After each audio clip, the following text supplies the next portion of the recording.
ఓం నమో నారాయణాయ. వేద ప్రతిభ వీక్షకులకు స్వాగతం. 13వ పాశురం. ఇది కేవలం భక్తి గీతం కాదు, అద్భుత ఖగోళ సాక్ష్యం.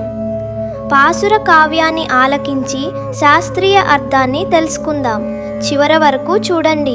புள்ளின் வாய் கீண்டானை பொல்லாவரக்கனை கிள்ளிக் களைந்தானை கீர்த்திமை பாடிப்போய் பிள்ளைகள் எல்லாரும் பாவை களம்புக்கார் வெள்ளி எழுந்து வியாழமுறங்கிற்று உள்ளும் சிலம்பினகான் போதறி கண்ணினாய் உள்ளக்குளிரக் குடைந்து நீராடாதே பள்ளி கிடத்திலோ பாவாய் நீ நன்னாளால் கள்ளம் தவிர்ந்து கலந்தேலோరెంబావ.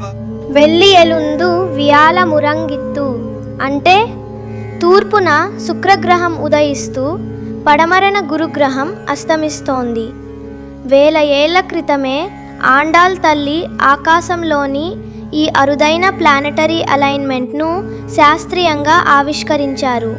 ఇక వేద రహస్యానికొస్తే కృష్ణుడు బకాసుర్ని నోరు చీల్చడం అంటే మనలోని కపటత్వాన్ని అంతం చేయడమే. ఆత్మ భగవంతుడిది, కానీ మనం అది నాది అనుకుంటాం. ఆత్మ అపహరణ అనే దొంగతనాన్ని మానుకుని భగవంతుడికి శరణాగతి చేయడమే దీని అసలు అర్థం. బాహ్య ప్రపంచంలో సూర్యోదయం కాకముందే గ్రహాలు ఎలా మారుతాయో, నీ అంతరంగంలో భక్తి ఉదయించకముందే నీలోని కపటత్వం అనే బకాసుర తత్వం నశించాలని ఆండాల్ బోధిస్తున్నారు.